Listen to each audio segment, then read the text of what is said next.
हम सब के लिए और सभी देशवासियों के लिए इतना ही नहीं, विश्व के लोकतंत्र प्रेमी नागरिकों के लिए भी हमारे लिए ये बहुत ही गौरव का पल है।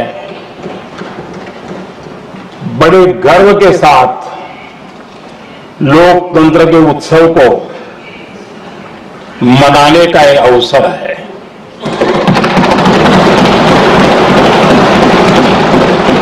संविधान के 75 वर्ष की यात्रा, यादगार यात्रा और विश्व के सबसे महान और विशाल लोकतंत्र की यात्रा, इसके मूल में हमारे संविधान निर्माताओं की दीर्घदृष्टि, हमारे संविधान निर्माताओं का योगदान और जिसको लेकर के आज हम आगे बढ़ रहे हैं, ये 75 वर्ष पूर्ण होने पर एक उत्सव मनाने का पल है।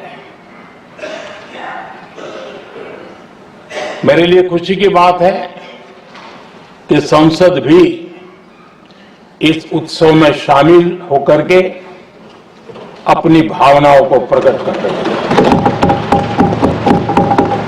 मैं सभी माननीय सांसदों का आभार व्यक्त करता हूं कि जिन्होंने इस उत्सव के अंदर हिस्सा लिया। मैं उन सबका अभिनंदन करता हूं। आदरणीय अध्यक्ष जी, 75 वर्ष की उपलब्धि साधारण नहीं है, असाधारण है। और जब देश आजाद हुआ, अब उस समय भारत के लिए जो जो संभावनाएं व्यक्त की गई थी, उन सभी संभावनाओं को निरस्त करते हुए, परास्त करते हुए भारत का संविधान हमें यहां तक ले आया है। और इसलिए इस महान उपलब्धि के लिए संविधान निर्माताओं के साथ साथ मैं देश के कोटि कोटि नागरिकों का आदरपूर्वक नमन करता हूं, जिन्होंने इस भावना को, इस नई व्यवस्था को जी करके दिखाया है। संविधान निर्माताओं की जो भावनाएं थी, उसको जीने में पिछले 75 साल भारत का नागरिक हर कसौटी पर खरा उतरा है। और इसलिए भारत का नागरिक सर्वाधिक अभिनंदन का अधिकारी है। आदरणीय सभापति जी, संविधान निर्माता इस बात में बहुत सजग थे। वो ये नहीं मानते थे कि भारत का जन्म 1947 में हुआ है। वो ये नहीं मानते थे कि भारत में लोकतंत्र 1950 से आ रहा है। वे मानते थे यहां की महान परंपरा को, महान संस्कृति को, महान विरासत को, हजारों साल की उस यात्रा को, उसके प्रति वो सजग थे। उनको इस बात का पूरा भान था। आदरणीय सभापति जी, भारत का लोकतंत्र, भारत का गणतांत्रिक अतीत बहुत ही समृद्ध रहा है, विश्व के लिए प्रेरक रहा है। और तभी तो भारत आज मदर ऑफ डेमोक्रेसी के रूप में जाना जाता है। हम सिर्फ विशाल लोकतंत्र है इतना नहीं, हम लोकतंत्र की जननी है। आदरणीय सभापति जी, मैं जब ये कह रहा हूं तो मैं 3 महापुरुषों के कोट इस सदन के सामने प्रस्तुत करना चाहता हूं। राजर्षि पुरुषोत्तम दास टंडन जी, मैं संविधान सभा के अंदर हुई चर्चा का उल्लेख कर रहा हूं।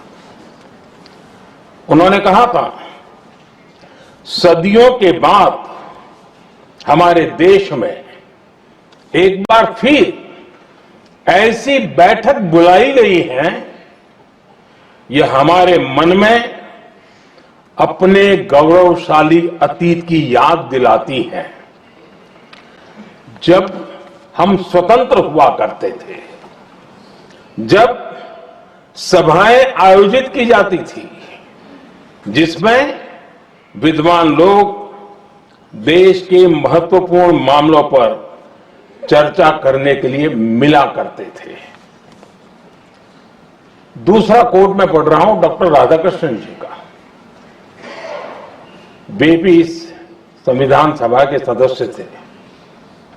उन्होंने कहा था, इस महान राष्ट्र के लिए गणतांत्रिक व्यवस्था नई नहीं है, हमारे यहां ये इतिहास के शुरुआत से ही है।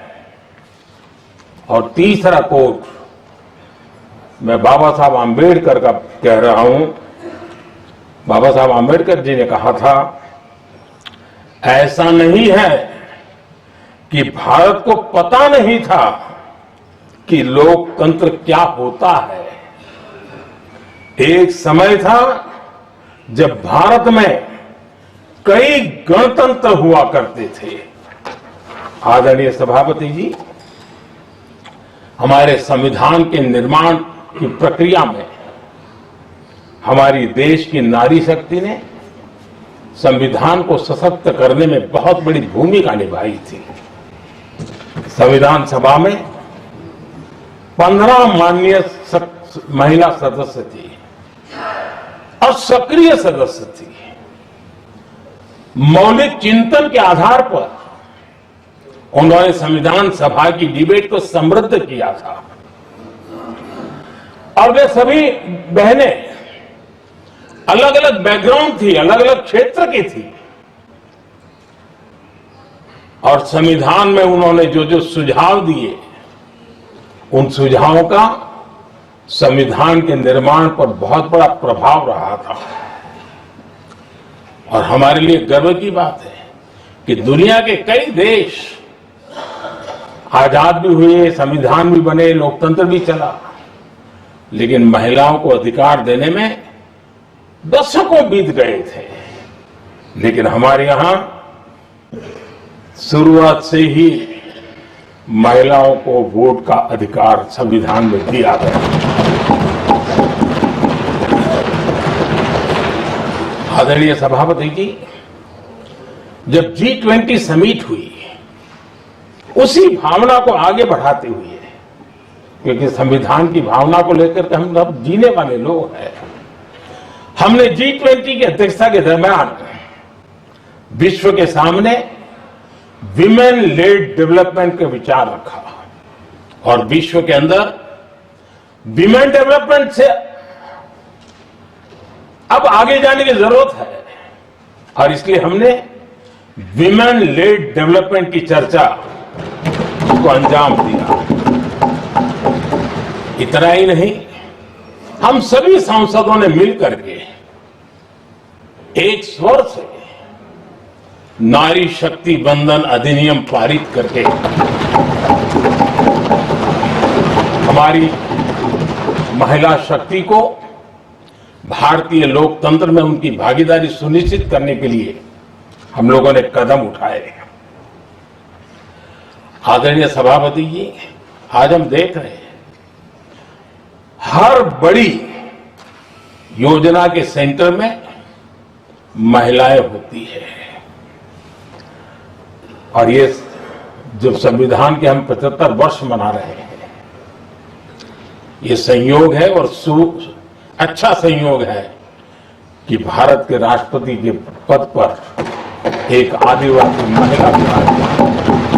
ये हमारे संविधान की भावना की एक अभिव्यक्ति भी।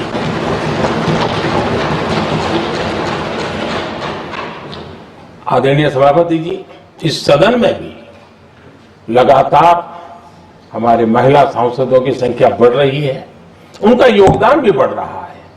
मंत्रिपरिषद में भी उनका योगदान बढ़ रहा है। आज सामाजिक क्षेत्र हो, राजनीतिक क्षेत्र हो, शिक्षा का क्षेत्र हो, खेलकूद का क्षेत्र हो, क्रिएटिव वर्ल्ड की दुनिया हो, जीवन के हर क्षेत्र में महिलाओं का योगदान,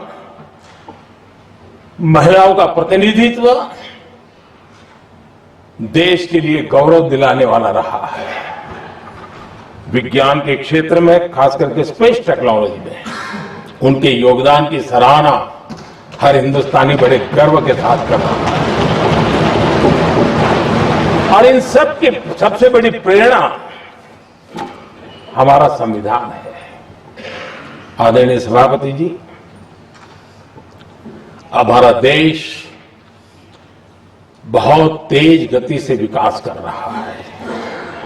भारत बहुत ही जल्द विश्व की तीसरी बड़ी आर्थिक शक्ति बनने की दिशा में बहुत मजबूत कदम रख रहा है। और इतना ही नहीं, ये 140 करोड़ देशवासियों का संकल्प है कि जब हम आजादी की शताब्दी मनाएंगे, हम इस देश को विकसित भारत बना करके रहेंगे। ये हर भारतीय का संकल्प है, ये हर भारतीय का सपना है। लेकिन इस संकल्प से सिद्धि के लिए सबसे बड़ी आवश्यकता है, वो है भारत की एकता।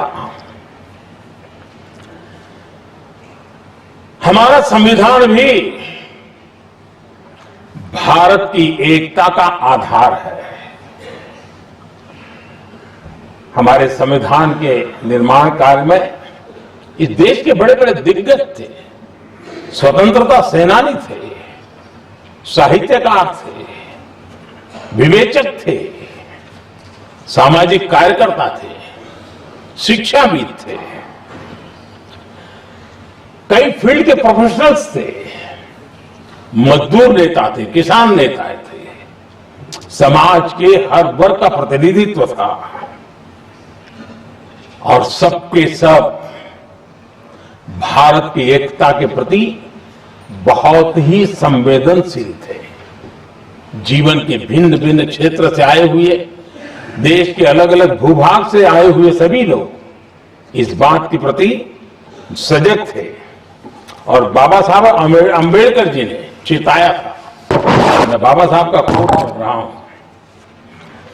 बाबा साहब अंबेडकर ने कहा था, समस्या ये है कि देश में जो विविधता से भरा जनमानस है, उसे किस तरह एक मत किया जाए, कैसे देश के लोगों को एक दूसरे के साथ होकर निर्णय लेने के लिए प्रेरित किया जाए, जिससे कि देश में एकता की भावना स्थापित हो। आदरणीय सभापति जी, मुझे बड़े दुख के साथ कहना है कि आजादी के बाद एक तरफ संविधान निर्माताओं के दिल दिमाग में एकता थी, लेकिन आजादी के बाद विकृत मानसिकता के कारण या स्वार्थवश अगर सबसे बड़ा प्रहार हुआ तो देश की एकता के मूल भाव पर प्रहार हुआ। विविधता में एकता, ये भारत की विशेषता रही है। हम विविधता को सेलिब्रेट करते हैं और इस देश की प्रगति भी विविधता को सेलिब्रेट करने में है। लेकिन गुलामी की मानसिकता में पले बड़े लोगों ने,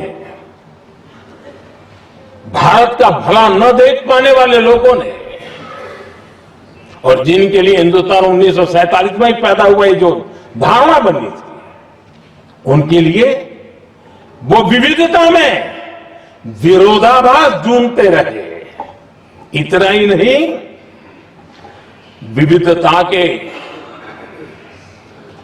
इस अमूल्य खजाना है हमारा, उसको सेलिब्रेट करने के बजाय उस विविधता में ऐसे जहरीले बीज बोने के प्रयास करते रहे ताकि देश की एकता को चोट पहुंचे। आदरणीय सभापति जी, हमें विविधता का उत्सव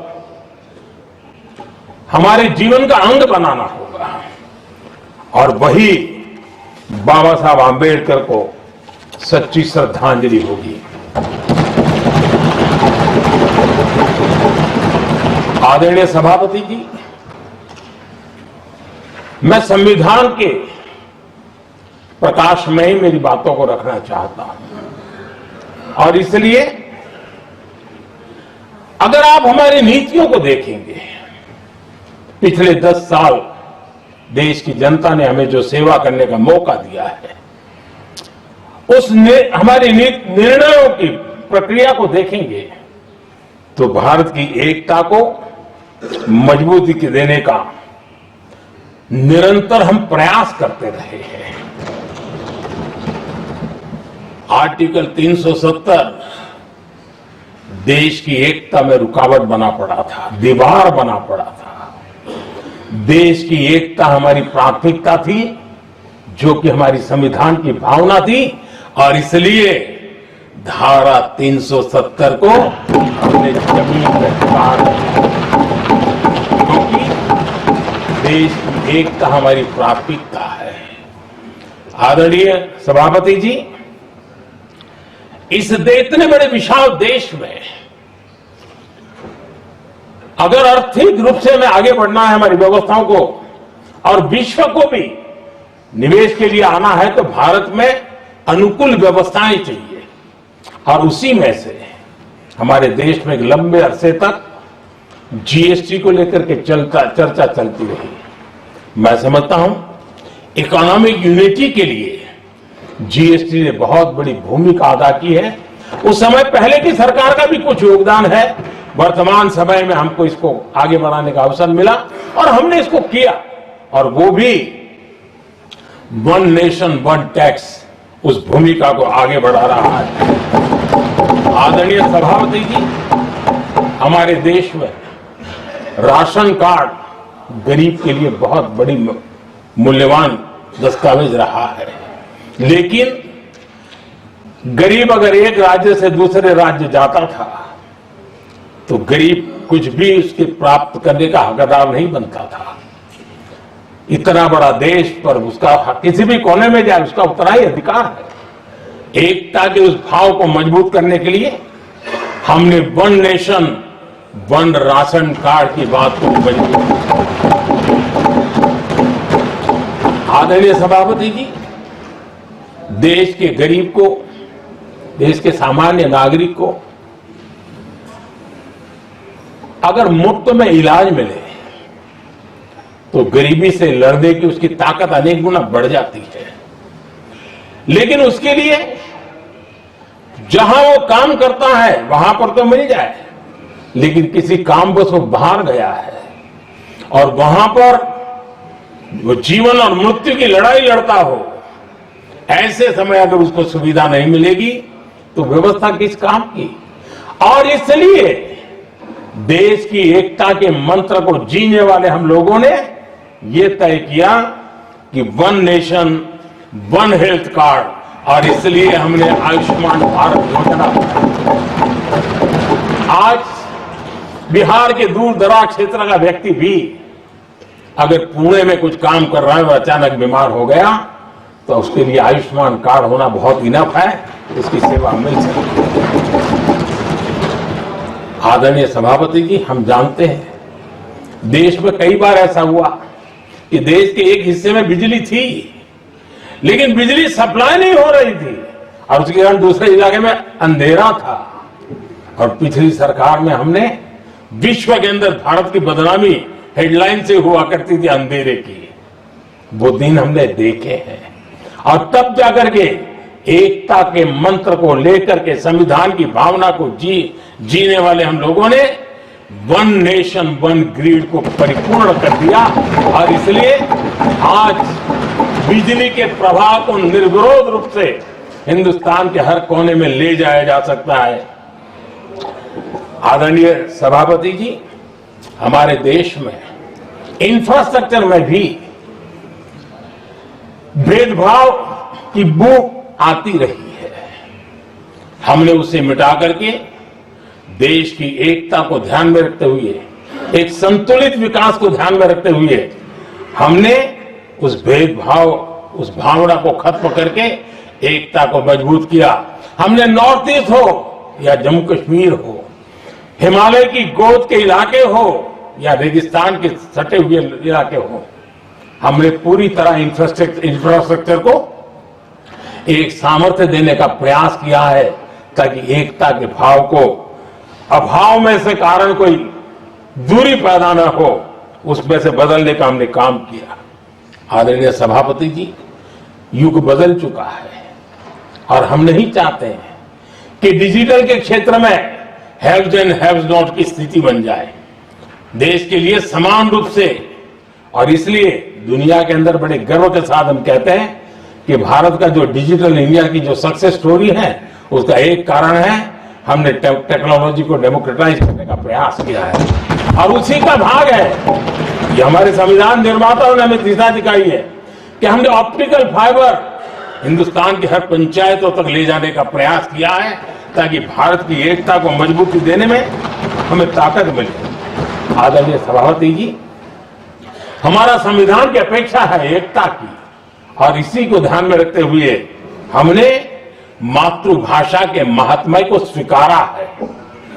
मातृभाषा को दबा करके हम देश के जनमानस को संस्कारित नहीं कर सकते और इसलिए हमने न्यू एजुकेशन पॉलिसी में भी मातृभाषा को बहुत बल दिया है और अब मेरे देश का गरीब का बच्चा भी मातृभाषा में डॉक्टर इंजीनियर बन सकता है क्योंकि हमारा संविधान सबसे पीछे है, उनकी सबसे दरकार करने का हमें आदेश देता है। इतना ही नहीं, हमने क्लासिकल लैंग्वेज की दिशा में भी कई लैंग्वेजेस जो जिनका हक बनता था उनको हमने उस स्थान पर रख करके हमने उनका सम्मान किया था। देश भर में एक भारत श्रेष्ठ भारत का अभियान देश के एकता को मजबूत, नई पीढ़ी को वो संस्कारित करने का काम हमारी तरफ से चल रहा है। आदरणीय सभापति जी, काशी तमिल संगमम और तेलुगु काशी संगमम यह आज एक बहुत बड़ा इंस्टीट्यूशनलाइज हुआ है और समाज के निकटता को मजबूती देने का एक सांस्कृतिक प्रयास भी हमारा चलता रहा है क्योंकि उसका कारण यही है कि संविधान की मूल धारा में भारत की एकता का महात्म्य स्वीकार किया गया है और उसको हमें बल देना चाहिए। आदरणीय सभापति जी, संविधान के आज 75 वर्ष हो रहे हैं, लेकिन हमारे यहां तो 25 वर्ष का भी महत्व होता है, 50 वर्ष का भी महत्व होता है, 60 साल का भी महत्व होता है। जरा हम इतिहास की तरफ नजर करें कि संविधान यात्रा के इन महत्वपूर्ण पड़ाव का क्या हुआ था। जब देश संविधान के 25 वर्ष पूरे कर रहा था, उसी समय हमारे देश में संविधान को नोच लिया गया, इमरजेंसी आपातकाल लाया गया।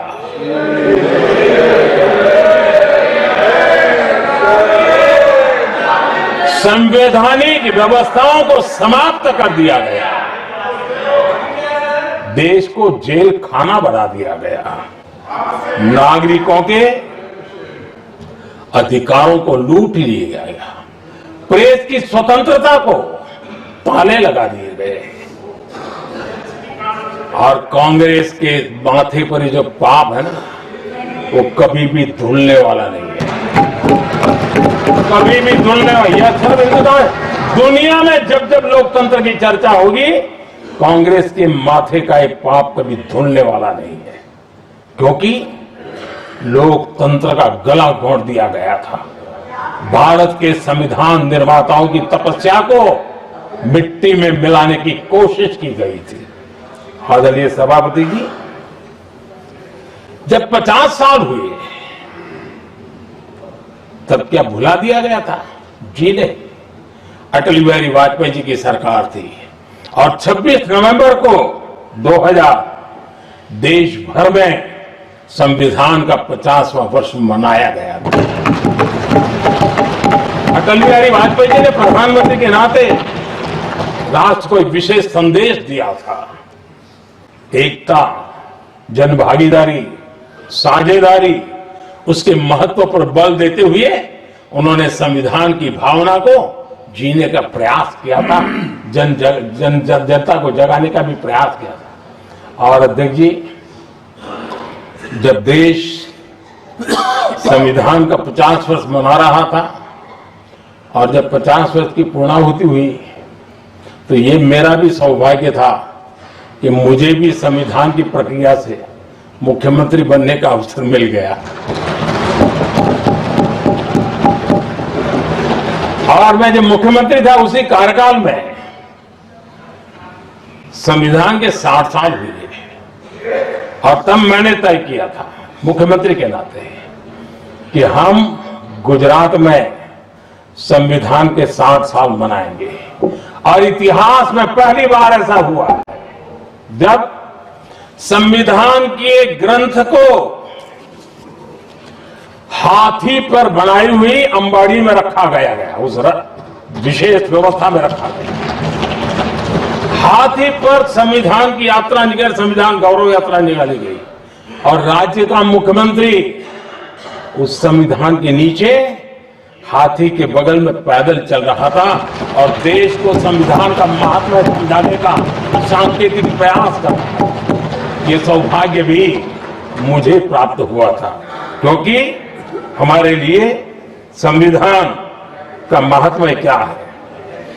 और आज 75 साल हुए हमें अवसर मिला और मुझे याद है जब मैंने लोकसभा के पुराने सदन के अंदर जब 26 नवंबर को संविधान दिवस मनाने की बात कही थी तब एक वरिष्ठ नेता ने सामने से आवाज उठाई थी कि 26 जनवरी तो है, 26 नवंबर की क्या जरूरत है।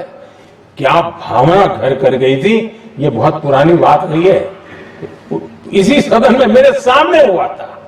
लेकिन आदरणीय सभापति जी, मेरे लिए खुशी की बात है कि इस विशेष सत्र में अच्छा होता संविधान की शक्ति, संविधान की विविधताओं पर चर्चा होती तो नई पीढ़ी को काम आता।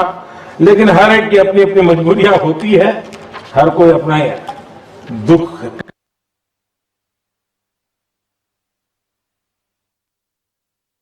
तो प्रधानमंत्री नरेंद्र मोदी को आप सुन रहे थे। पीएम मोदी ने क्या कुछ बड़ी बातें कही हैं, क्या कुछ खास बातें उन्होंने कही हैं। इमरजेंसी में देश को जेल खाना बना देने का जिक्र पीएम मोदी ने किया। इसके साथ ही संसद में बोलते हुए उन्होंने कांग्रेस को पापी बता दिया। कहा कांग्रेस का ये पाप कभी धुलेगा नहीं। किया है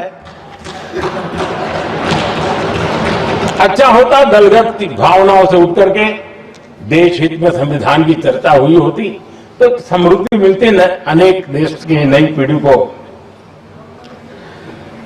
आदरणीय सभापति जी, मैं तो संविधान के प्रति विशेष आदर का भाव व्यक्त करना चाहता हूं कि संविधान की भावना थी कि मेरे जैसे अनेक लोग जो यहां पहुंच नहीं पाते, ये संविधान था जिसके कारण हम पहुंच पाए।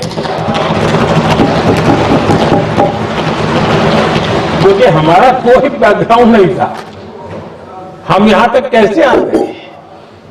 ये संविधान का सामर्थ्य था, जनता जनार्दन के आशीर्वाद थे।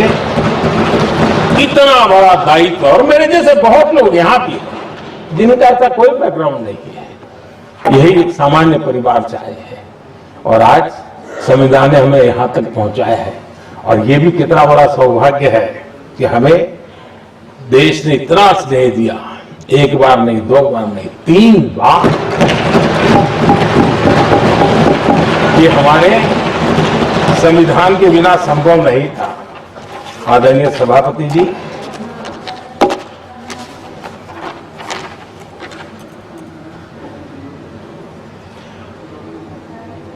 उतार चढ़ाव तो आए, कठिनाइयां भी आई, रुकावटें भी आई, लेकिन मैं फिर एक बार देश की जनता को नमन करता हूं कि देश की जनता पूरी ताकत के साथ संविधान के साथ खड़ी रही।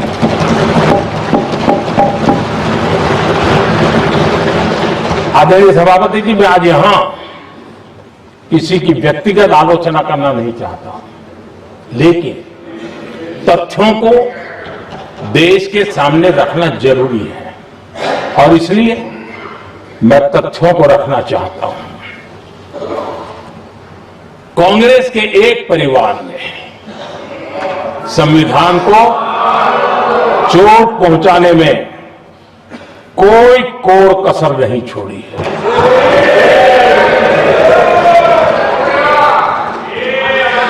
और मैं इसलिए एक परिवार का उल्लेख करता हूं कि 75 साल की हमारी यात्रा में 55 साल एक ही परिवार ने राज किया है।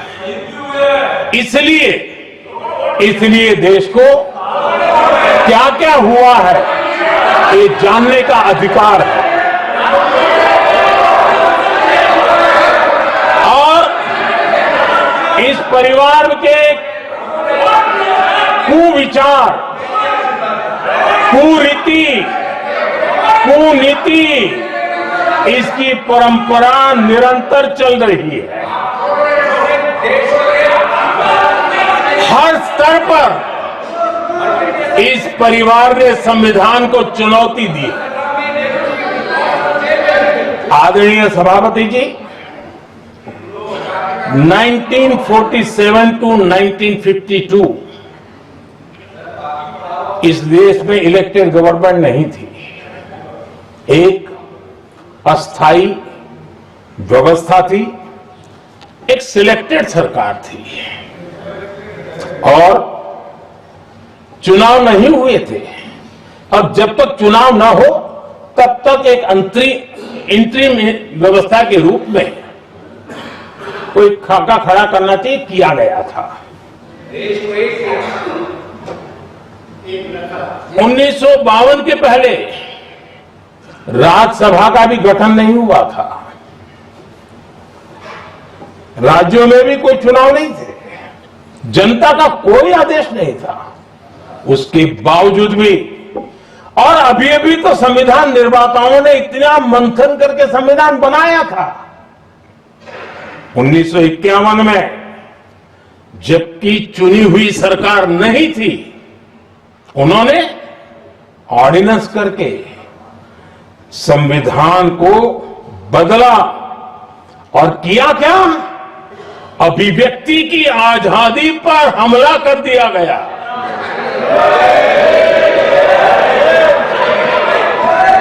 और ये संविधान निर्माताओं का भी अपमान था, क्योंकि ऐसी बातें कोई संविधान सभा में नहीं आई हो, क्या था? नहीं है, लेकिन वहां उनकी चली नहीं। तो बाद में जैसे ही मौका मिला, उन्होंने अभिव्यक्ति की इस आजादी को, उस पर उन्होंने हथौड़ा मार दिया। और ये संविधान निर्माताओं का घोर अपमान है। अपने मन की चीजें जो संविधान सभा के अंदर नहीं करवा पाए, वो उन्होंने पिछले दरवाजे से किया, और वो भी चुनी हुई सरकार के वो प्रधानमंत्री नहीं थे, उन्होंने पाप किया था। इतना ही नहीं, आदरणीय सभापति जी, उसी दौरान उस समय के प्रधानमंत्री पंडित नेहरू जी ने मुख्यमंत्रियों को एक चिट्ठी लिखी थी।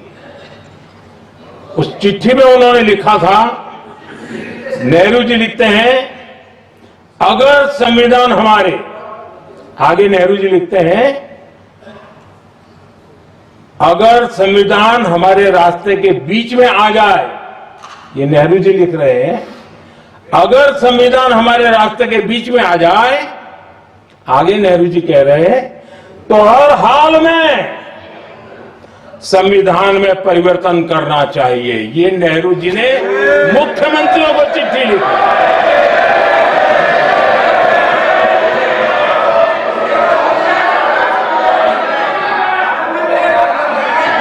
और आदरणीय सभापति जी,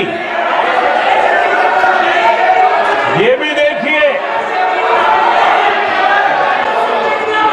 1951 में ये पाप किया गया, लेकिन देश चुप नहीं था। उस समय राष्ट्रपति डॉक्टर राजेंद्र प्रसाद जी ने चेताया, ये गलत हो रहा है। उस समय स्पीकर पद पर बैठे हुए हमारे स्पीकर महोदय ने भी पंडित जी को कहा, गलत कर रहे हो। इतना ही नहीं, आचार्य कृपलानी जी, जयप्रकाश नारायण जैसे महान कांग्रेसी लोगों ने भी पंडित नेहरू ने कहा कि ये रोको, लेकिन पंडित जी का अपना संविधान चलता था और इसलिए उन्होंने इतने वरिष्ठ महानुभावों की सलाह मानी नहीं और उसे भी उन्होंने दरकिनार कर दिया। और आदरणीय सभापति जी,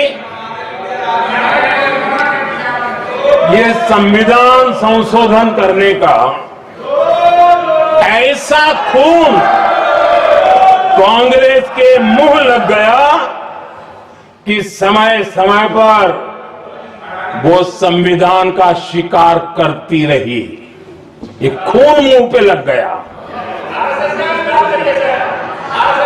इतना ही नहीं, संविधान के स्पिरिट को लहू लहान करती रही।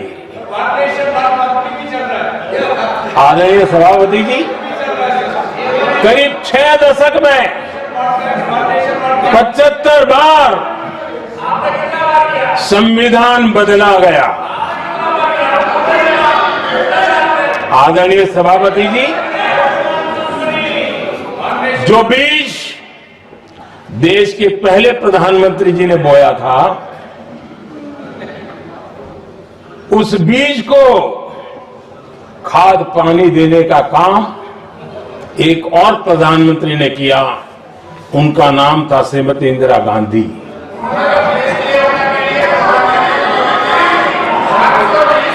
जो पाप पहले प्रधानमंत्री करके गए और जो खून लग गया था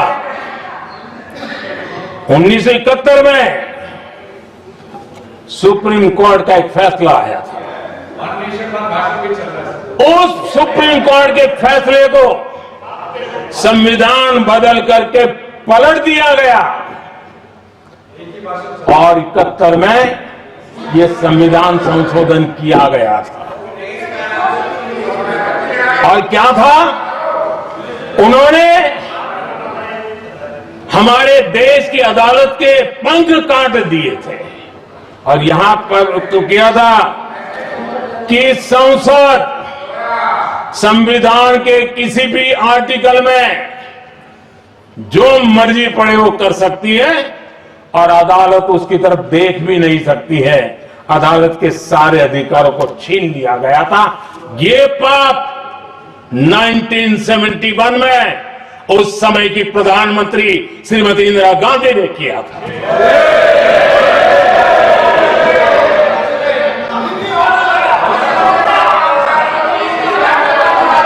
और इस परिवर्तन ने इंदिरा जी की सरकार को मौलिक अधिकारों को छीनने का और न्यायपालिका पर नियंत्रण करने का अधिकार दिया, सक्षम बना दिया था। आदरणीय सभापति जी, खून मुंह पे लग गया था, कोई रोकने वाला था नहीं। और इसलिए जब इंदिरा जी के चुनाव को गैर रीति के कारण, असंवैधानिक तरीके से चुनाव लड़ने के कारण अदालत ने उनके चुनाव को खारिज कर दिया और उनको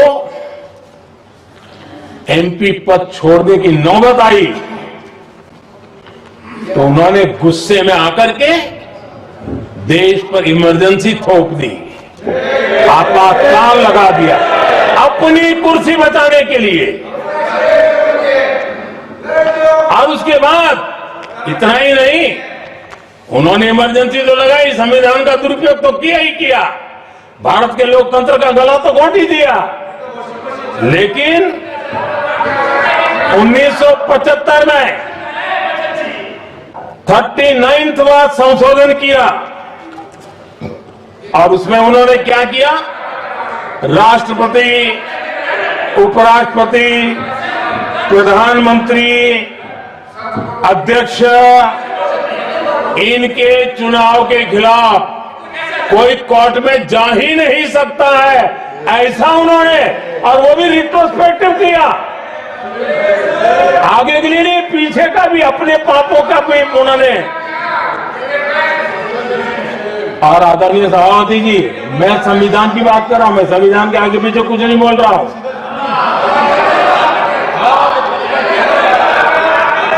आदरणीय सभापति जी,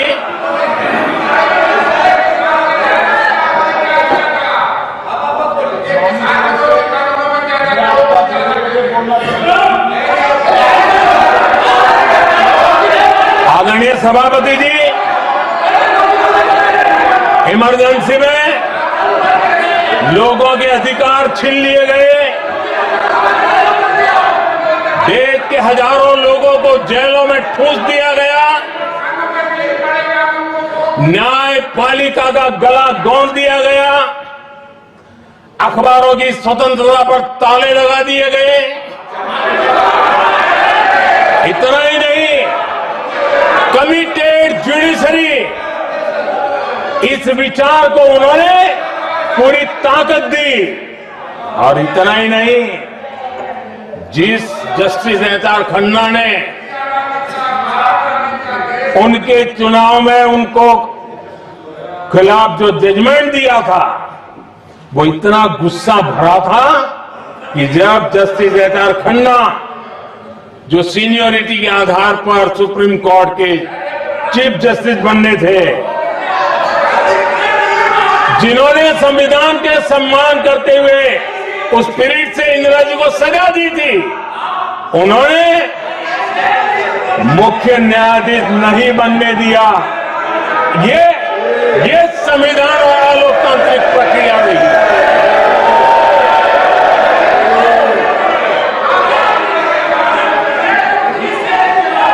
आदरणीय सभापति जी, यहां भी ऐसे कई दल बैठे हैं जिनके मुखिया भी सारे जेल में हुआ करते थे। ये इनकी मजबूरी है कि वहां जाके बैठे हैं, उनको भी जेलों में ठूस दिया गया था। आदरणीय सभापति जी, देश पर जुल्म तांडव चल रहा था, निर्दोष लोगों को जेलों में ठूस दिया जाता था, लाठियां बरताई जाती थी, कई लोग जेलों में मौत के शरण हो गए थे, और एक निर्दयी सरकार संविधान को चूर चूर करती रही थी। आदरणीय सभापति जी, ये परंपरा यहां नहीं रुकी। जो परंपरा नेहरू जी ने शुरू की थी, जिसको दूसरे प्रधानमंत्री जी इंदिरा जी ने आगे बढ़ाया, क्योंकि खून मुंह पे लग गया था, और इसलिए राजीव गांधी जी प्रधानमंत्री बने। उन्होंने संविधान को एक और गंभीर झटका दे दिया। सबको समानता, सबको समानता, सबको न्याय, उस भावना को चोट पहुंचाई। आदरणीय सभापति जी, आपको मालूम है, सुप्रीम कोर्ट ने शाहबानो का जजमेंट दिया था। एक भारत की महिला को न्याय देने का काम संविधान की मर्यादा और स्पिरिट के आधार पर देश की सुप्रीम कोर्ट ने दिया था। एक वृद्ध महिला को उसका हक मिला था सुप्रीम कोर्ट से, लेकिन उस समय के प्रधानमंत्री राजीव गांधी ने शाह मानो कि उस भावना को, सुप्रीम कोर्ट की उस भावना को नकार दिया और उन्होंने वोट बैंक की राजनीति के खातिर संविधान की भावना को बलि चढ़ा दिया और कट्टरपंथियों के सामने सर झुकाने का काम कर दिया। उन्होंने न्याय के लिए तड़प रही एक वृद्ध महिला को साथ देने के बजाय उन्होंने कट्टरपंथियों का साथ दिया। संसद में कानून बना करके सुप्रीम कोर्ट के निर्णय को फिर एक बार पलट दिया गया। आदरणीय सभापति जी, बात वहां से नहीं अटकी है। नेहरू जी ने शुरू किया, इंदिरा जी ने आगे बढ़ाया और राजीव जी ने भी उसको ताकत दी, खाद पानी देने का काम किया। क्यों? संविधान के साथ खिलवाड़ करने का लहू उनके मुंह लग गया। आदरणीय सभापति जी, अगली पीढ़ी भी इसी खिलवाड़ में जुड़ी पड़ी है। एक किताब को मैं कोट कर रहा हूं। उस किताब में जो लिखा गया है और उसमें प्रधानमंत्री उस समय के मेरे पहले जो प्रधानमंत्री थे उनको कोट किया है। उन्होंने कहा है, मुझे यह स्वीकार करना होगा कि पार्टी अध्यक्ष सत्ता का केंद्र है। ये मनमोहन सिंह जी ने कहा है, जो किताब में लिखा गया है।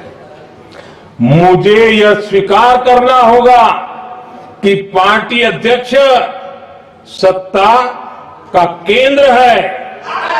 सरकार पार्टी के प्रति जवाबदेह है।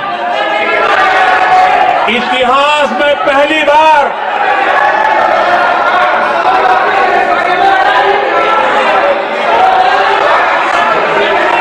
आदरणीय सभापति जी, नहीं, आप सदन इतिहास में पहली बार ये तरीका बिल्कुल ठीक नहीं है। सदन के नेता बोल रहे हैं, आपको मर्यादा रखनी चाहिए। ऐसे सदन नहीं चलेगा इस तरीके से, गलत तरीका आपका ये। माननीय प्रधानमंत्री जी, आदरणीय सभापति जी, इतिहास में पहली बार संविधान को ऐसी गहरी चोट पहुंचा दी गई। संविधान निर्माताओं ने चुनी हुई सरकार और चुने हुए प्रधानमंत्री की कल्पना तक ही हमारा संविधान था, लेकिन इन्होंने तो प्रधानमंत्री के ऊपर एक गैर संवैधानिक, और जिसने कोई शपथ भी नहीं लिया था, नेशनल एडवाइजरी काउंसिल पीएमओ के भी ऊपर बैठा दिया। पीएमओ के ऊपर अघोषित दर्जा दे दिया गया।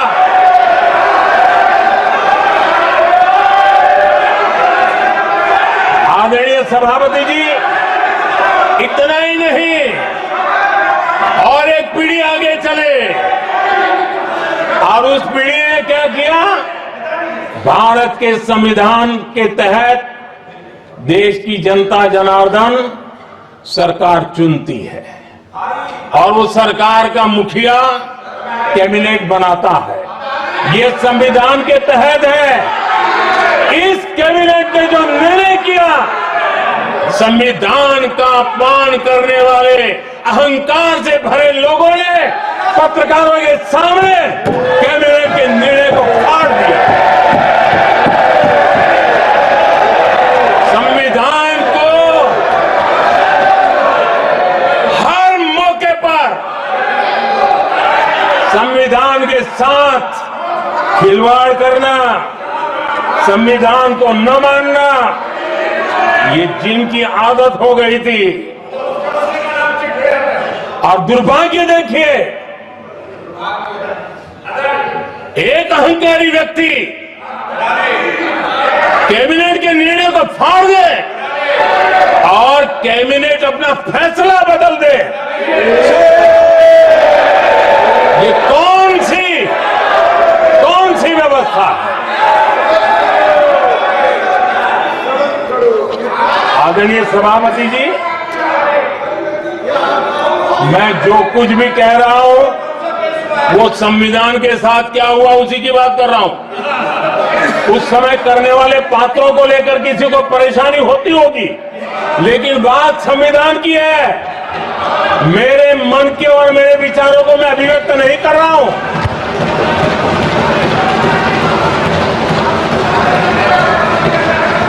आदरणीय सभापति जी, कांग्रेस ने निरंतर संविधान की अवमानना की, संविधान के महत्व को कम किया। कांग्रेस इसके अनेक उदाहरणों से भरा पड़ा हुआ है। संविधान के साथ धोखेबाजी कैसे करते थे, संवैधानिक संस्थाओं को कैसे नहीं मानते थे, इस देश में बहुत कम लोगों को मालूम होगा। 370 की तो पता है सबको, 35A का पता बहुत कम है। संसद में आए बिना, जबकि संसद में आना पड़ता, संसद को ही अस्वीकार कर दिया गया। भारत के संविधान का अगर कोई पहला पुत्र है तो संसद है, उसको भी उन्होंने गला घोटने का काम किया। 35A जो संसद में लाए बिना उन्होंने देश पर थोप दिया, और अगर 35A न होता तो जम्मू कश्मीर में जो हालत पैदा हुई वो हालत पैदा न हुई होती। राष्ट्रपति के आदेश पर यह काम किया गया और देश की संसद को अंधेरे में रखा गया। आदरणीय सभापति, ये संसद का अधिकार था, कोई अपनी मनमानी से नहीं कर सकता था, लेकिन उनके पास बहुमत था, कर सकते थे, लेकिन वो नहीं किया क्योंकि पेट में पाप था, देश की जनता से छुपाना चाहते थे। आदरणीय सभापति जी, इतना ही नहीं, बाबा साहब आंबेडकर जिनके प्रति आज सम्मान का भाव सब कोई अनुभव कर रहा है, और हम लोगों के लिए तो बहुत विशेष है, क्योंकि हम लोगों के लिए तो जीवन में बहुत बड़ी जो कुछ भी रास्ते मिले ना वहीं से मिले हैं। आदरणीय सभापति जी, बाबा साहब आंबेडकर, इनके प्रति भी इनके मन में कितनी कटुता भरी थी, कितना द्वेष भरा था, मैं आज उसके डिटेल में जाना नहीं चाहता हूं, लेकिन जब अटल जी की सरकार थी तब बाबा साहब आंबेडकर, उनका जो महापरिनिर्वाण भूमि है वहां पर अलीपुर रोड पर अटल जी की सरकार में बाबा साहब आंबेडकर जी के स्मृति में स्मारक बनाना तय हुआ। अटल जी के समय ये नहीं हुआ। दुर्भाग्य देखिए, 10 वर्ष यूपीए की सरकार रही, उसने इस काम को नहीं किया, न होने दिया। बाबा साहब आंबेडकर का जब हमारी सरकार आई, बाबा साहब आंबेडकर के प्रति हमारा श्रद्धा होने के कारण हमने अलीपुर रोड पर बाबा साहब मेमोरियल बनाया और उसका काम किया। आदरणीय सभापति जी, दिल्ली में जब बाबा साहब आंबेडकर के 1992 में, उस समय चंद्रशेखर जी कुछ समय थे, तब एक निर्णय किया गया था, आंबेडकर इंटरनेशनल सेंटर यही जनपद के पास 40 साल तक वो कागज पे ही पड़ा रहा, नहीं किया गया। और तब जाकर के 2015 में हमारी सरकार आई और हमने आकर के इस काम को पूरा किया। बाबा साहब को भारत रत्न देने का काम भी जब कांग्रेस सत्ता से बाहर गई तब संभव हुआ। इतना ही नहीं, आदरणीय सभापति जी, बाबा साहब आंबेडकर के 125 साल तो आपने पूरी दुनिया में बनाए थे, विश्व के 120 देशों में बनाने का काम किया था। लेकिन जब बाबा साहब आंबेडकर की शताब्दी थी तब अकेली बीजेपी की सरकार थी मध्य प्रदेश में। सुंदरलाल जी पटवा हमारे मुख्यमंत्री जी थे और महू में जहां बाबा साहब आंबेडकर जी का जन्म हुआ था उसको एक स्मारक के रूप में पुनर्निर्माण करने का काम सुंदरलाल पटवाई जी जब मुख्यमंत्री थे तब मध्य प्रदेश में हुआ था। शताब्दी के समय भी उनके साथ यही किया गया था। आदरणीय सभापति जी,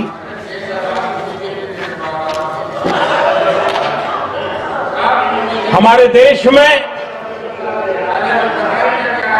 बाबा साहब आंबेडकर एक दीर्घदृष्टा थे। समाज के दबे कुचले लोगों को मुख्य धारा में लाने के लिए वो प्रतिबद्ध थे और एक लंबे सोच के साथ भारत को अगर विकसित होना है तो भारत का कोई अंग दुर्बल नहीं रहना चाहिए, ये चिंता बाबा साहब को सताती थी और तब जाकर के हमारे देश में आरक्षण की व्यवस्था बनी। लेकिन वोट बैंक की राजनीति में छुपे हुए लोगों ने, डूबे हुए लोगों ने धर्म के आधार पर तुष्टीकरण के नाम पर आरक्षण के अंदर कुछ न कुछ नुक्सेदेनी करने का प्रयास किया और इसका सबसे बड़ा नुकसान एससी, एसटी और ओबीसी समाज को हुआ है। आदरणीय सभापति जी, आरक्षण की कथा बहुत लंबी है। नेहरू जी से लेकर के राजीव गांधी तक कांग्रेस के प्रधानमंत्रियों ने आरक्षण का घोर विरोध किया है। हिस्ट्री कह रही है आरक्षण के विरोध में लंबी लंबी चिट्ठियां स्वयं नेहरू जी ने लिखी है, मुख्यमंत्रियों को लिखी है। इतना ही नहीं, सदन में आरक्षण के खिलाफ लंबे लंबे भाषण इन लोगों ने किए हैं। बाबा साहब आंबेडकर समता के लिए और भारत में संतुलित विकास के लिए आरक्षण की लेकर के आए, उन्होंने उसके खिलाफ भी झंडा ऊंचा किया हुआ था। दशकों तक मंडल कमीशन के रिपोर्ट को डिब्बे में डाल दिया था। जब कांग्रेस को देश ने हटाया, जब कांग्रेस गई, तब जाकर के ओबीसी को आरक्षण मिला, तब तक ओबीसी को आरक्षण नहीं मिला। ये कांग्रेस का पाप है। अगर उस समय मिला होता तो आज देश के अनेक पदों पर ओबीसी समाज के लोग भी देश की सेवा करते, लेकिन नहीं करने दिया, नहीं होने दिया। ये पाप इन्होंने किया था। आदरणीय सभापति जी, जब हमारे यहां संविधान का निर्माण चल रहा था, तब संविधान निर्माताओं ने धर्म के आधार पर आरक्षण होना चाहिए कि नहीं होना चाहिए, इस विषय पर घंटों तक, दिनों तक गहन चर्चा की है, विचार विमर्श किया है और सबका मत बना है कि भारत जैसे देश की एकता और अखंडता के लिए धर्म के, संप्रदाय के आधार पर आरक्षण नहीं हो सकता है। सुविचारित मत था, ऐसा नहीं कि भूल गए थे, रह गया था। सोच विचार कर तय किया गया था कि भारत की एकता और अखंडता के लिए संप्रदाय और धर्म के आधार पर यह नहीं होगा। लेकिन कांग्रेस ने सत्ता सुख के लिए, सत्ता भूख के लिए, अपनी वोट बैंक को खुश करने के लिए धर्म के आधार पर आरक्षण का नया खेल खेला है जो संविधान की भावना के खिलाफ है। इतना ही नहीं, दे भी दिया कुछ जगह पे और सुप्रीम कोर्ट से झटके लग रहे हैं। और इसलिए अब दूसरे बहाने से बहाने बता रहे हैं, ये करेंगे वो करेंगे। मन में साफ है, धर्म के आधार पर आरक्षण देना चाहते हैं, इसलिए खेल खेले जा रहे हैं। संविधान निर्माताओं के भावनाओं पर गहरी चोट करने का ये निर्लज्ज प्रयास है। आदरणीय सभापति जी, आदरणीय सभापति जी,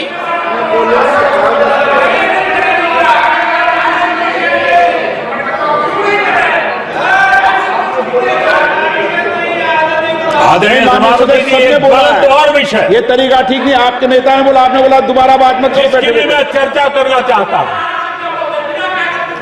और वो ज्वलंत विषय समान नागरिक संहिता, यूनिफॉर्म सिविल कोड। ये विषय भी संविधान सभा के ध्यान बाहर नहीं था। संविधान सभा ने यूनिफॉर्म सिविल कोड को लेकर के लंबी चर्चा की, गहन चर्चा की और उन्होंने बहस के बाद निर्णय किया कि अच्छा होगा कि जो भी सरकार चुन करके आए वो उसका निर्णय करे और देश में यूनिफॉर्म सिविल कोड लागू करे। ये संविधान सभा का आदेश था। और बाबा साहब आंबेडकर ने कहा था, जो लोग संविधान को समझते नहीं है, देश को समझते नहीं है, सत्ता भूख सेवा कुछ पड़ा नहीं है, उनको पता नहीं है बाबा साहब ने क्या कहा था। बाबा साहब ने कहा था, धार्मिक आधार पर बने, ये मैं बाबा साहब की बात कर रहा हूं, इतना वीडियो कट करके घुमाना मत। आदरणीय सभापति जी, बाबा साहब ने कहा था, धार्मिक आधार पर बने पर्सनल लॉ को खत्म करने की बाबा साहब ने जोरदार वकालत की थी। उस समय के सदस्य के.एम. मुंशी जी ने कहा था, समान नागरिक संहिता को राष्ट्र की एकता और आधुनिकता के लिए अनिवार्य बताया था। कमा मुंशी जी ने। सुप्रीम कोर्ट ने भी कई बार कहा है कि देश में यूनिफॉर्म सिविल कोड जल्द से जल्द लाना चाहिए। सरकारों को आदेश दिए हैं सुप्रीम कोर्ट ने।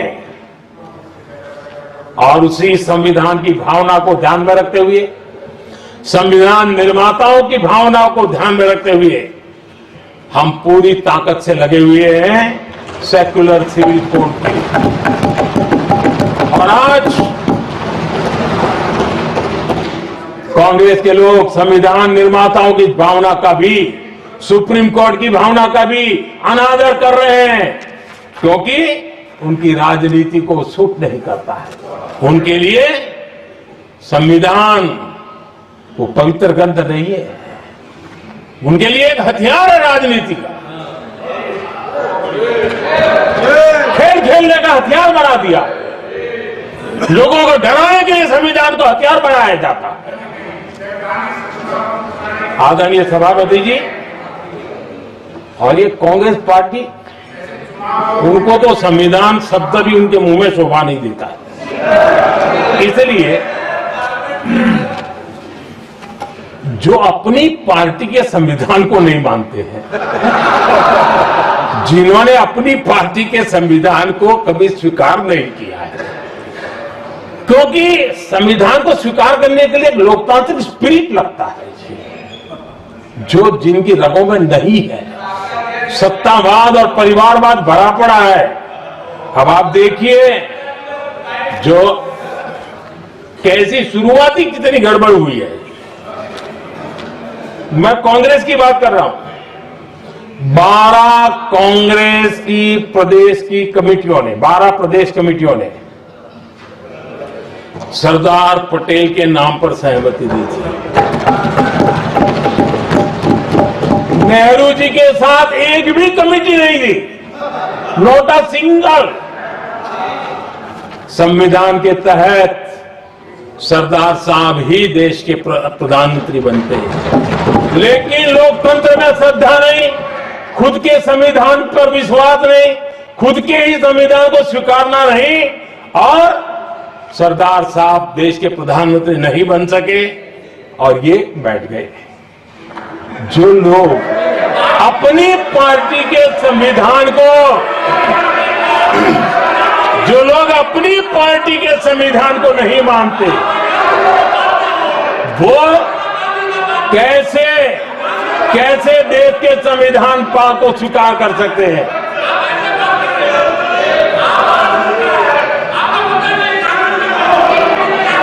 आदरणीय सभापति जी, जो लोग संविधान में लोगों के नाम ढूंढते रहते हैं, मैं जरा बताना चाहता हूं, कांग्रेस पार्टी के एक अध्यक्ष हुआ करते थे और वो अति पिछड़े समाज से आते थे। अति पिछड़े, पिछड़े भी नहीं, अति पिछड़े, अति पिछड़े समाज से आते हुए उनके अध्यक्ष श्रीमान सीताराम केसरी जी, कैसा अपमान किया गया, कहते हैं बाथरूम में बंद कर दिया गया, उठा करके फुटपाथ पर फेंक दिया गया। अपनी पार्टी के संविधान में ऐसा कभी नहीं लिखा गया, लेकिन अपनी पार्टी के संविधान को न मानना, लोकतंत्र की प्रक्रिया को न मानना, और पूरी कांग्रेस पार्टी पर एक परिवार ने कब्जा कर लिया, लोकतंत्र को नकार दिया। आदरणीय सभापति जी,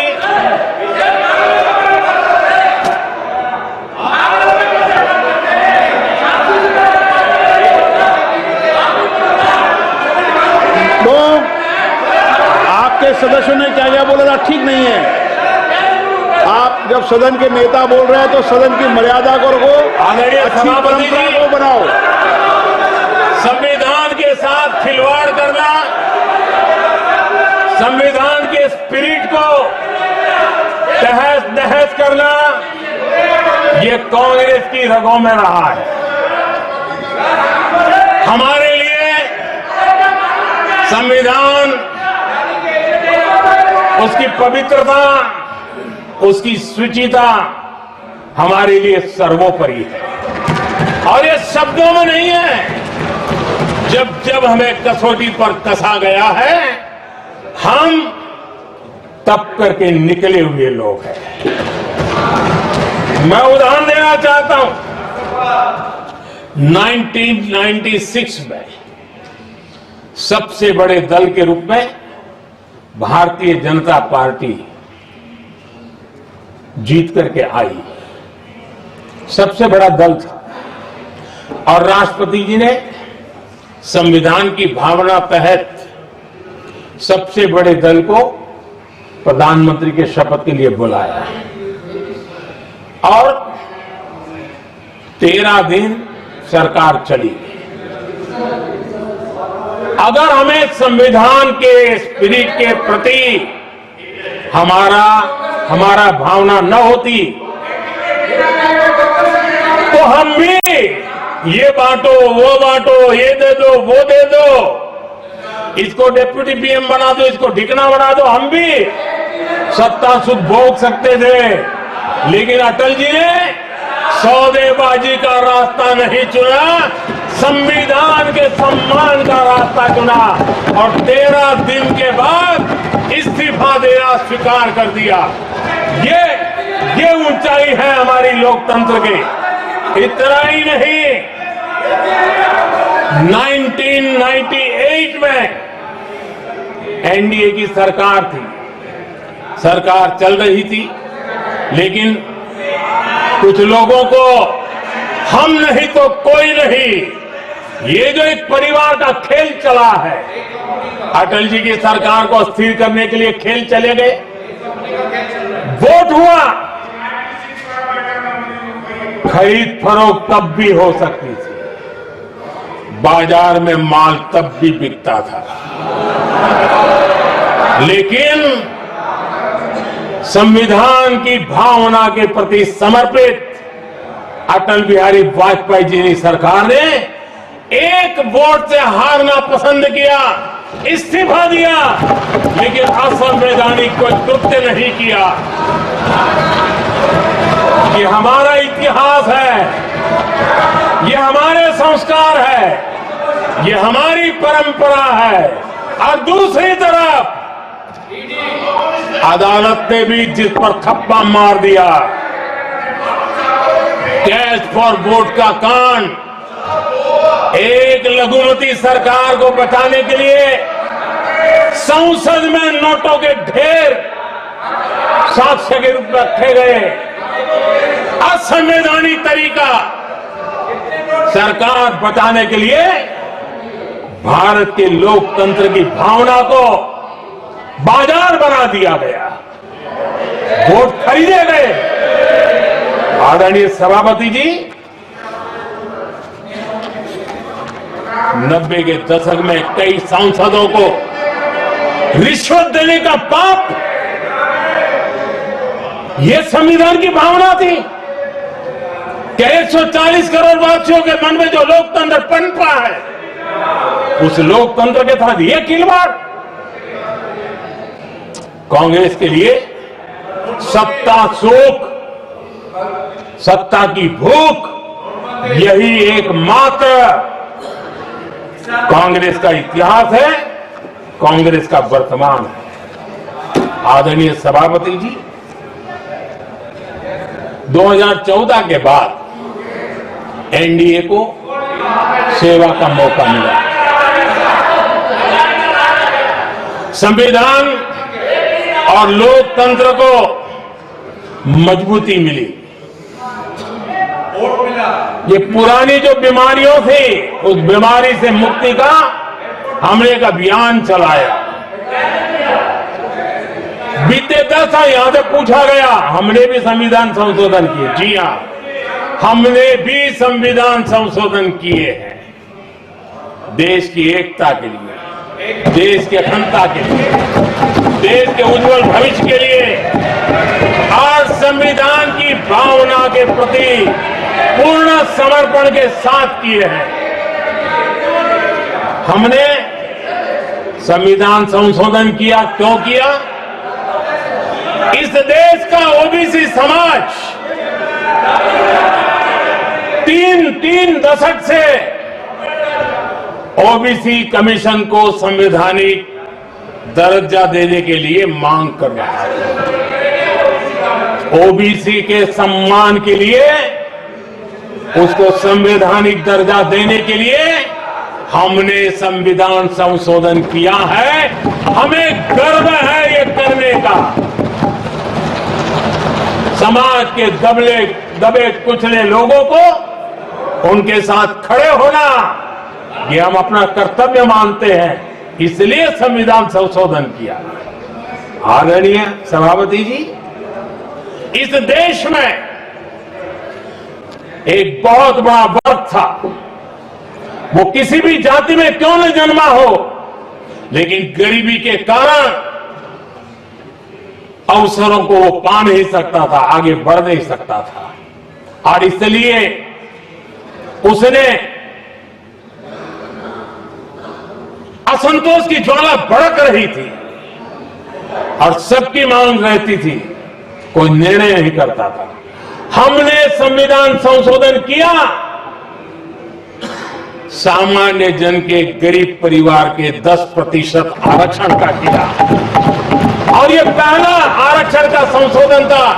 देश में कोई विरोध का स्वर नहीं उठा, हर किसी ने प्यार से उसको स्वीकार किया।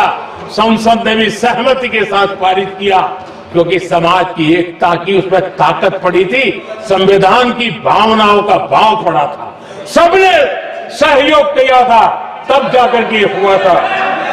आदरणीय सभापति जी हां, हमने भी संविधान में संशोधन किए हैं, लेकिन हमने संविधान में संशोधन किया महिलाओं को शक्ति देने के लिए। संसद और विधानसभा में और संसद का पुराना भवन गवाह है, जब देश महिलाओं को आरक्षण देने के लिए आगे बढ़ रहा था और कानून बिल पेश हो रहा था, तब उन्हीं का एक साथी दल वेल में आता है, कागज छीन लेता है, फाड़ देता है और सदन स्थगित हो जाता है और 40 साल तक विषय लटका रहता है। और वो आज उनके मार्गदर्शक है, जिन्होंने देश की महिलाओं के साथ अन्याय किया, वो उनके मार्गदर्शक है।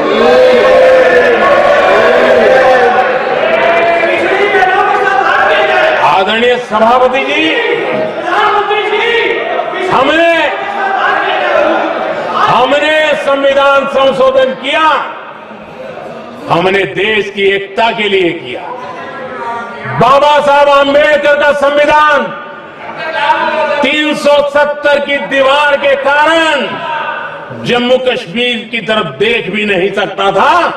हम चाहते थे बाबा साहब आंबेडकर का संविधान हिंदुस्तान के हर हिस्से में लगना चाहिए, और इसलिए बाबा साहब को श्रद्धांजलि भी देनी थी, देश की एकता को मजबूत करना था।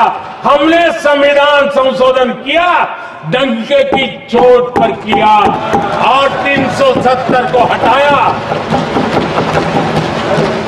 और भारत की सुप्रीम कोर्ट ने भी अब तो उसको मोहर लगा दी है। आदरणीय सभापति जी, हमने 370 का हटाने के लिए संशोधन किया। हमने ऐसे कानून भी बनाए। जब देश का विभाजन हुआ, महात्मा गांधी समेत देश के वरिष्ठ नेताओं ने सार्वजनिक रूप से कहा था कि पड़ोस के जो हमारे देश हैं, जहां जो माइनॉरिटीज है, वो जब भी संकट में आएगी तो उनकी चिंता ये देश करेगा। गांधी जी ने का वचन था, जो उनके नाम पर सत्ता पर चढ़ जाते थे उन्होंने तो पूरा नहीं किया, हमने सीएए ला करके उसको पूरा किया। वो कानून हमने लाया, हमने किया है, और गर्व के साथ आज भी हम उसको ओन कर रहे हैं, मुंह नहीं छुपाते हैं, क्योंकि देश के संविधान की भावना के साथ मजबूती के साथ खड़े रहने का हमने काम किया।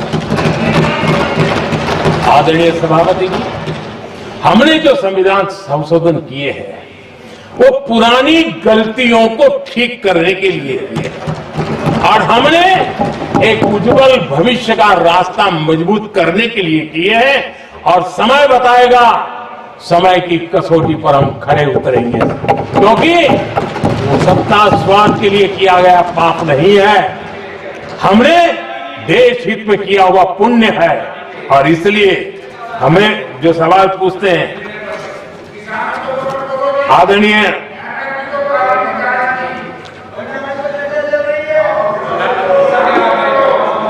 आदरणीय सभापति जी, यहां संविधान पर अनेक भाषण हुए, अनेक विषय उठाए गए, हर एक की अपनी मजबूरियां होगी, राजनीति कुछ न कुछ करने के लिए कुछ करते होंगे, लेकिन आदरणीय सभापति जी, हमारा संविधान सबसे ज्यादा जिस बात को लेकर के संवेदनशील रहा है, वो है भारत के लोग, वी द पीपल, भारत के नागरिक। संविधान उनके लिए है, उनके हितों के लिए है, उनके कल्याण के लिए है, उनकी गरिमा के लिए है, और इसलिए संविधान भारत के कल्याणकारी राज्य के लिए हमें दिशा निर्देश देता है। और कल्याणकारी राज्य का मतलब है जहां नागरिकों को भी गरिमा प्राप्त हो, उनको गरिमामय जीवन की गारंटी मिलनी चाहिए। हमारे कांग्रेस के साथियों को एक शब्द बहुत प्रिय है। मैं आज उस शब्द का उपयोग करना चाहता हूं और उनका सबसे प्रिय शब्द जिसके बिना वो जी नहीं सकते वो शब्द है जुमला। कांग्रेस के हमारे साथी उनको दिन रात जुमला, लेकिन इस देश को पता है हिंदुस्तान में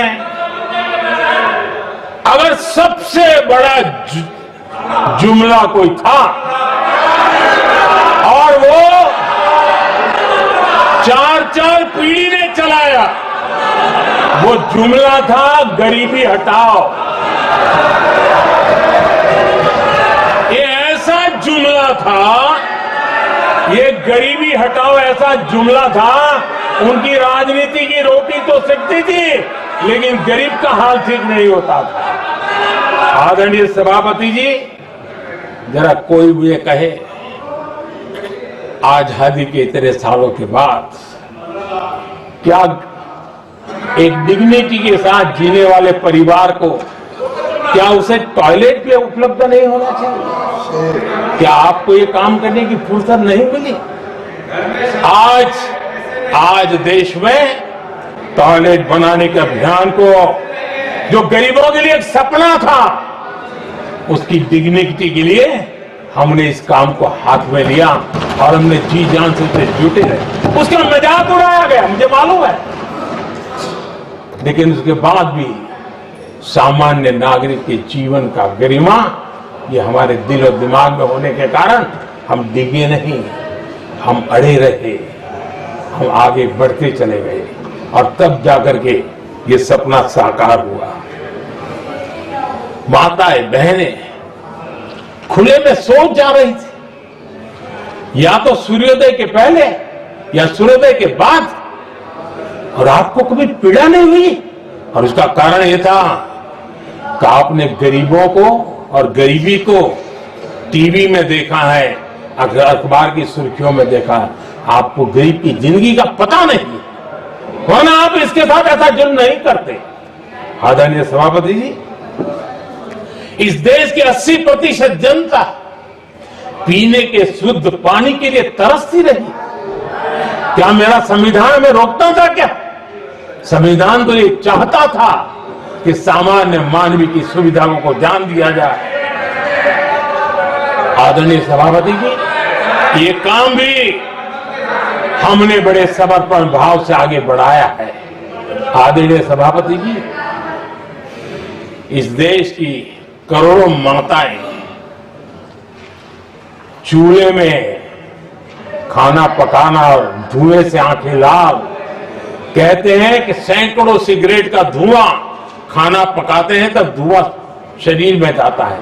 उन माताओं बहनों की आंखें लाल होती थी, इतना ही उनका शरीर स्वास्थ्य खत्म हो जाता था। उनको धुएं से मुक्ति का काम, और 2013 तक क्या चर्चा चलती थी, 9 सिलेंडर देंगे कि 6 सिलेंडर देंगे। इस देश ने देखते ही देखते हर घर तक गैस का सिलेंडर पहुंचा दिया, क्योंकि हमारे लिए हर नागरिक 70 साल के बाद जो बेसिक सुविधाएं हैं उसकी तरफ। आदरणीय सभापति जी, अगर हमारा गरीब परिवार दिन रात मेहनत करके गरीबी से बाहर निकलने के लिए कोशिश करता है, बच्चों को पढ़ाना चाहता है, लेकिन घर में एक बीमारी आ जाए तो उसका सारा प्लान बेकार हो जाता है, पूरा परिवार की सारी मेहनत पानी में चली जाती है। क्या इन गरीब परिवारों के इलाज के लिए कुछ आप सोच नहीं सकते थे? 50-60 करोड़ देशवासियों को मुफ्त इलाज मिले। संविधान की उस भावना का आदर करते हुए हमने आयुष्मान योजना को लागू किया, और आज देश के 70 साल के ऊपर के किसी भी वर्ग के क्यों न हो, उनके लिए भी हमने व्यवस्था की। आदरणीय सभापति जी, जरूरतमंदों को राशन देने की बात, और उसका भी मजाक उड़ाया जा रहा है। जब हम कहते हैं कि 25 करोड़ लोग गरीबी को परास्त करने में सफल हुए, तो फिर हमें सवाल पूछा जाता है कि आप गरीब को राशन फ्री क्यों देते हो? आदरणीय सभापति जी, जो गरीबी से निकल के आया है उसे पता होता है कि अस्पताल में भी एक पेशेंट स्वस्थ होने के बाद जब छुट्टी देते हैं ना, तो डॉक्टर भी कहता है कि आप घर जाइए, तबीयत ठीक है, ऑपरेशन अच्छा हुआ है, लेकिन महीने पर ये जरा संभालना, ये मत करना, क्योंकि पेशेंट दोबारा तकलीफ में ना आए, गरीब दोबारा गरीब न बने, इसलिए उसका हैंड होल्डिंग जरूरी है। और इसलिए हम मुफ्त राशन दे रहे हैं। उसकी मजाक मत उड़ाओ, क्योंकि हमें गरीबी से जो बाहर निकला है उसको दोबारा गरीबी में जाने नहीं देना है, और जो अभी भी गरीबी में है उसे हमें गरीबी से बाहर लाना है। आदरणीय सभापति जी, हमारे देश में गरीबों का नाम पर जो जुमले चले, उसी गरीबों के नाम पर बैंकों का राष्ट्रीयकरण किया गया गरीबों के नाम पर। लेकिन 2014 तक इस देश के 50 करोड़ नागरिक ऐसे थे जिन्होंने बैंक का दरवाजा तक नहीं देखा था। आदरणीय सभापति जी, गरीब को बैंक में प्रवेश तक नहीं था, ये पाप आपने किया, और आज 50 करोड़ गरीबों के बैंक खाते खोल करके हमने बैंक के दरवाजे गरीबों के लिए खोल दिए। इतना ही नहीं, ये एक प्रधानमंत्री कहते थे कि दिल्ली से 1 रुपया निकलता है तो 15 पैसा पहुंचता है, लेकिन उपाय उनको आता नहीं था। उपाय हमने दिखाया। आज दिल्ली से 1 रुपया निकलता है, 100 के 100 पैसे गरीब के खाते में जमा होते हैं। क्यों? हमें बैंक का सही इस्तेमाल क्या करना, बैंक का सही उपयोग क्या करना। माननीय सदस्य मोबाइल नहीं देखें। आदरणीय सभापति जी, बिना गारंटी के ऋण देश के अंदर जिन लोगों को बैंक के दरवाजे तक जाने की इजाजत नहीं थी, आज स्थापित सरकार का संविधान के प्रति जो समर्पण है ना, आज बिना गारंटी वो बैंक से लोन ले सकता है। ये ताकत हमने गरीब को दी है। आदरणीय सभापति जी, गरीबी हटाओ का जुमला इसी के कारण जुमला बनकर के रह गया। गरीब को इस मुश्किल से मुक्ति मिले, ये हमारा बहुत बड़ा मिशन है और ये हमारा संकल्प है, और हम इसके लिए दिन रात एक कर रहे हैं। जिनको कोई नहीं पूछता, इनको मोदी पूजता है।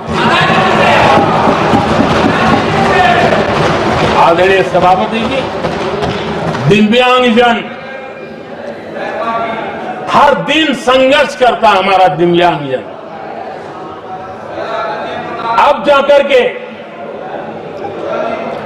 हमारे दिव्यांग को फ्रेंडली इंफ्रास्ट्रक्चर मिले, उसकी व्हीलचेयर आगे तक जाए, ट्रेन के डिब्बे तक जाए। ये व्यवस्था दिव्यांगजन के लिए करने का हमारे दिल में तब आया क्योंकि समाज के दबले कुचले वंचित लोगों की चिंता करना हमारे मन में था, तब हुआ। आदरणीय सभापति जी, आप मुझे बताइए, एक तो भाषा के नाम पर झगड़ा करना तो सिखा दिया आपने, लेकिन मेरे दिव्यांगजनों के साथ कितना अन्याय किया। जो हमारे यहां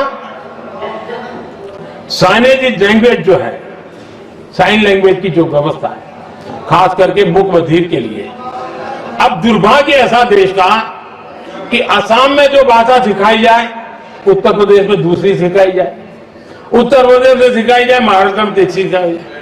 हमारे दिव्यांगजनों के लिए एक साइन लैंग्वेज का होना बहुत जरूरी था। आजादी के 7 दशक बाद भी उनको उन दिव्यांगजनों की याद नहीं आई। एक कॉमन साइन लैंग्वेज बनाने का काम हमने किया, जो आज देश के मेरे सभी दिव्यांग भाई बहनों के लिए काम आ रही है।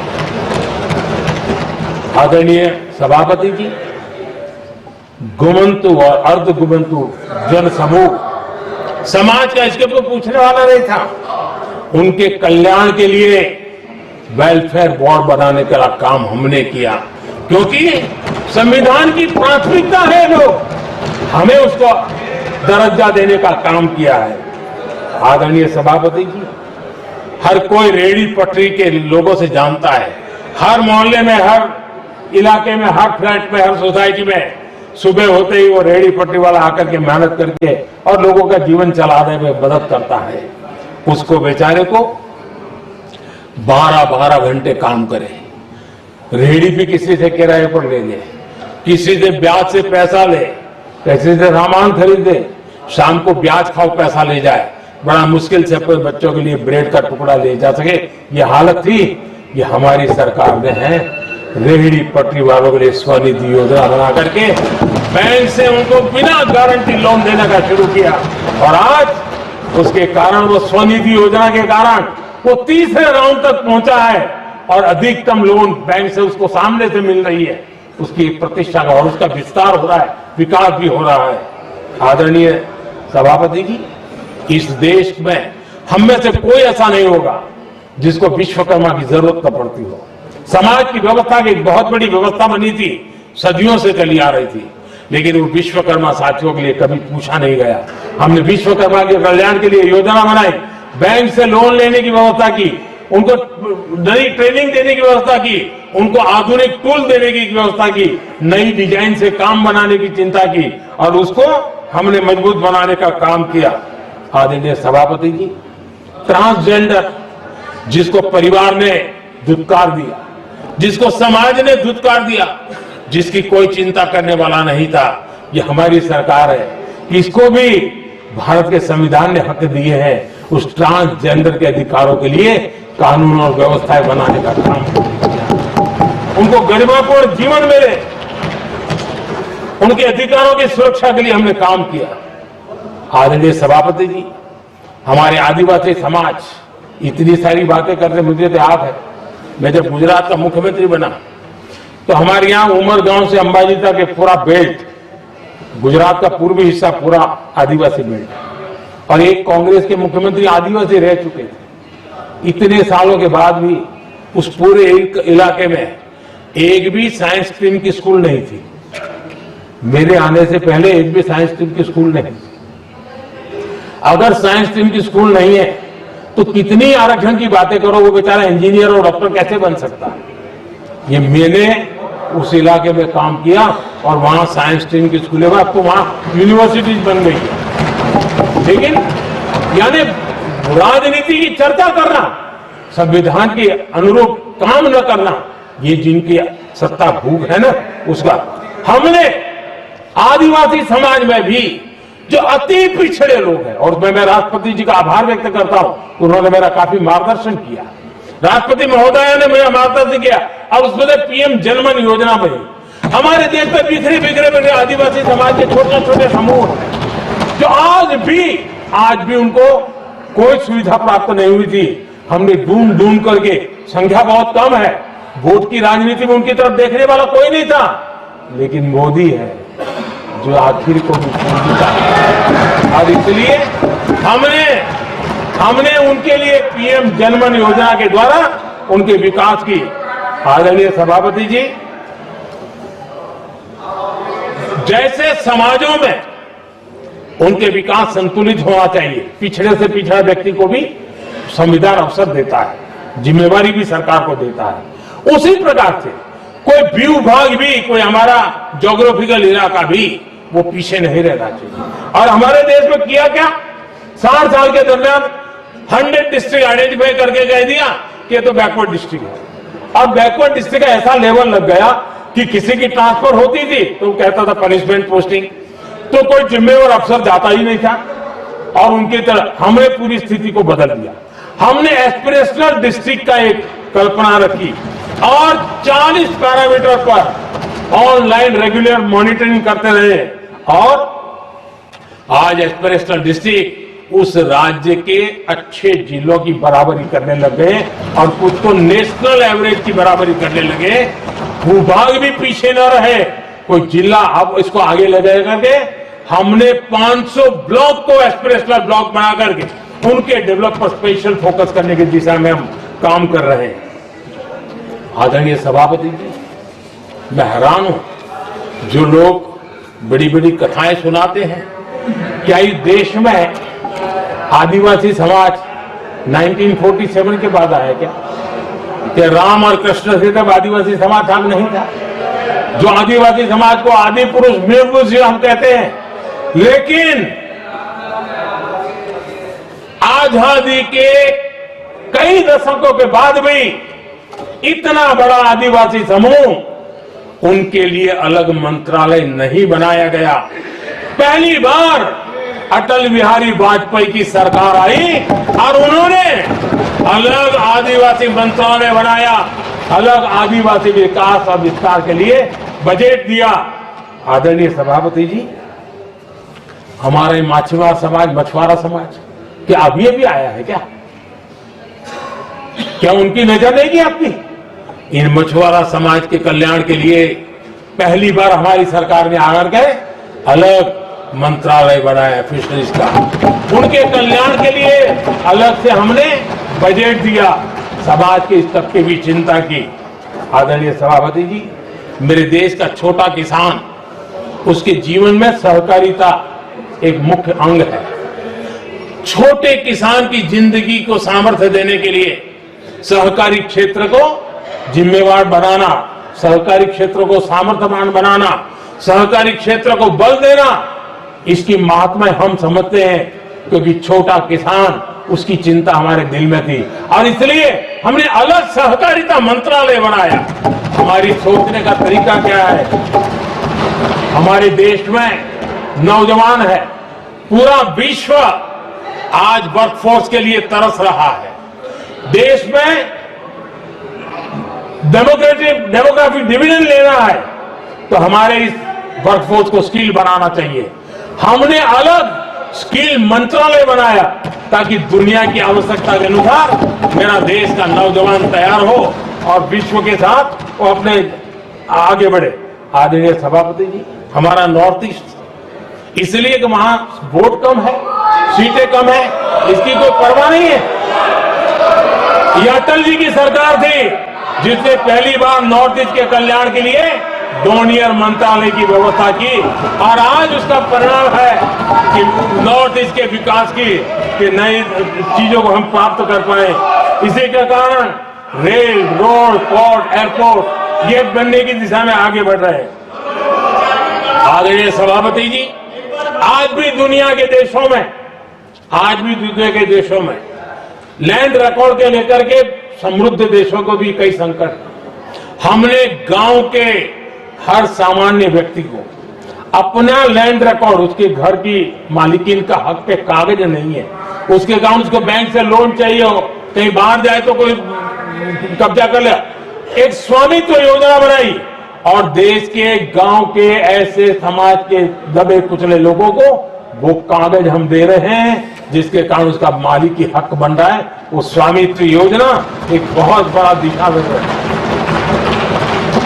आदरणीय सभापति जी, इन सारे कामों के कारण पिछले 10 वर्ष में हमने जो प्रयास किया, हमने जिस प्रकार से गरीब को मजबूती देने का काम किया है, हमने जिस प्रकार से गरीब के अंदर एक नया आत्मविश्वास पैदा किया है और एक सही दिशा में चलने का परिणाम है कि आज इतने कम समय में मेरे देश के 25 करोड़ मेरे गरीब साथी गरीबी को परास्त करने में सफल हुए और हमें इस बात का गर्व है। और मैं संविधान निर्माताओं के सामने सर झुका करके कहता हूं, जो संविधान हमें दिशा दे रहा है उसके तहत मैं ये काम कर रहा हूं। और मैंने, आदरणीय सभापति, जब हम सबका साथ सबका विकास की बात करते हैं, वो नारा नहीं है, वो हमारे आर्टिकल ऑफ फेथ है। और इसलिए हमने सरकार की योजनाएं भी बिना भेदभाव को चलाने की दिशा में काम किया है और संविधान हमें भेदभाव की अनुमति नहीं देता है। और इसलिए हमने आगे चल करके कहा है सैचुरेशन, जिसके लिए जो योजना बनी है उसका लाभ उन लाभार्थी को 100% लाभार्थी को मिलना चाहिए। ये सैचुरेशन अगर सच्चा सेकुलरिज्म को है ना, तो ये सेचुरेशन में है। सच्चा सामाजिक न्याय अगर किसी में है तो ये सेचुरेशन 100%, 100% उसको बेनिफिट जिसका हक है मिलना चाहिए, बिना भेदभाव के लिए मिलना चाहिए। तो ये भाव लेकर के हम सच्चे सेकुलरिज्म को और सच्चे सामाजिक न्याय को लेकर के जी रहे हैं। आदरणीय सभापति जी, समाधान की हमारे एक और स्पिरिट भी है और हमारे देश को दिशा देने का माध्यम, देश को का चालक बल के रूप में राजनीति केंद्र में रहती है। आने वाले दशकों में हमारा लोकतंत्र, हमारी राजनीति की दिशा क्या होनी चाहिए, आज हमें मंथन करना चाहिए। आदरणीय सभापति जी, कुछ दलों की राजनीतिक स्वार्थ और सत्ता का भाव, मैं जरा उनसे पूछना चाहता हूं, क्या वे कभी अपने आप को, और मैं सभी दलों के लिए कह रहा हूं, उधर और इधर ये मेरा विषय नहीं है, ये मेरे मन के विचार है जो मैं इस सदन के सामने रखना चाहता हूं कि इस देश में योग्य नेतृत्व का अवसर मिलना चाहिए। नहीं, जिनके परिवार में कोई राजनीति में नहीं है, क्या उनके लिए दरवाजे बंद हो जाएंगे? क्या देश को, लोकतंत्र के स्पिरिट को परिवारवाद ने गहरा नुकसान किया है कि नहीं किया है? क्या परिवारवाद से भारत के लोकतंत्र की मुक्ति का अभियान चलाना ये संविधान के तहत हमारी जिम्मेवारी है कि नहीं है? और इसलिए समानता के सिद्धांत की बात करें, अवसर की बात करें, हिंदुस्तान के हर किसी को, और जो परिवारवादी राजनीति है उनकी धुरी ही परिवार होता है, सब कुछ परिवार के लिए।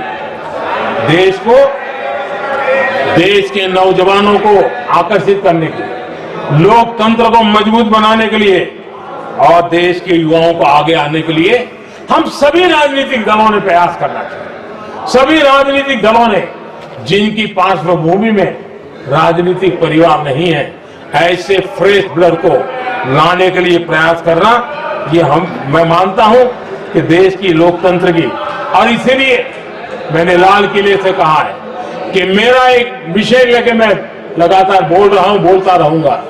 1 लाख ऐसे नौजवानों को देश की राजनीति में लाना है जिनका कोई परिवार का बैकग्राउंड राजनीतिक परिवार का नहीं है, और इसलिए देश को एक फ्रेश एयर की जरूरत है, देश को नई ऊर्जा की जरूरत है, देश को नए संकल्प और सपने लेकर के आने वाले युवकों की जरूरत है।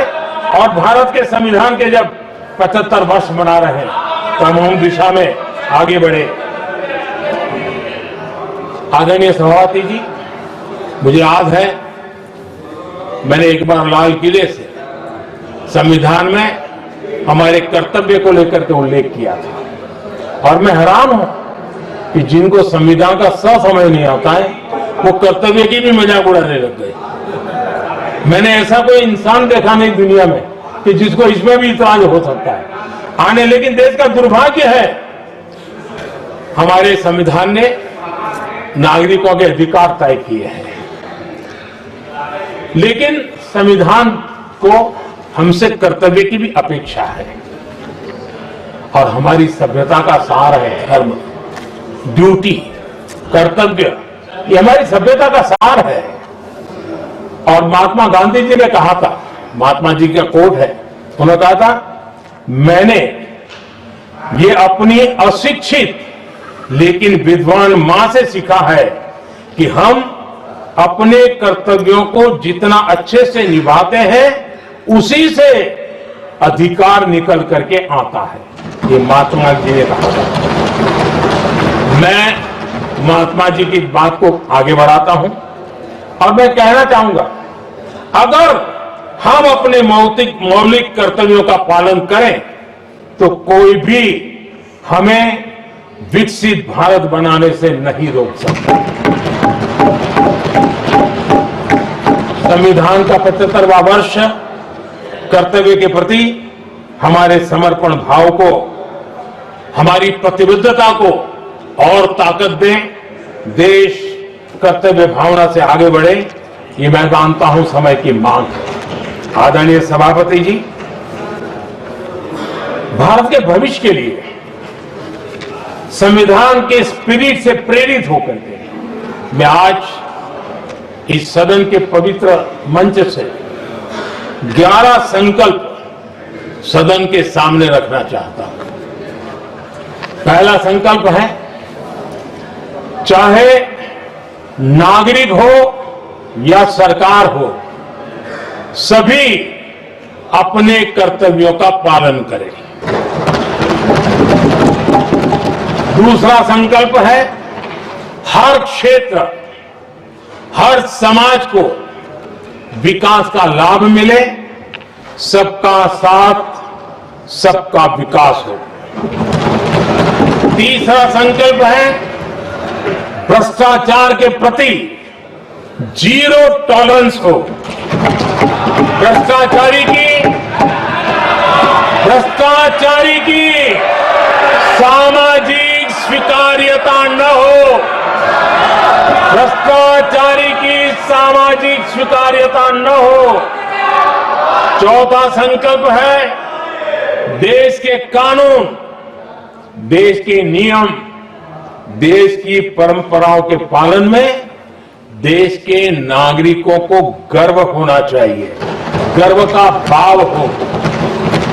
पांचवा संकल्प, गुलामी की मानसिकता से मुक्ति हो, देश की विरासत पर गर्व हो। छठा संकल्प, देश की राजनीति को परिवारवाद से मुक्ति मिले। सातवां संकल्प, संविधान का सम्मान हो। राजनीतिक स्वार्थ के लिए संविधान को हथियार न बनाया जाए।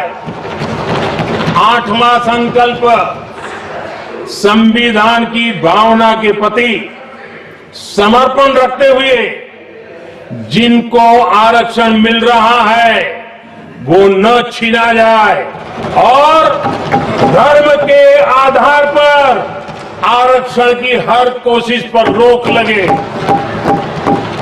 नौवां संकल्प, विमेन लेड डेवलपमेंट में भारत दुनिया के लिए मिसाल बने।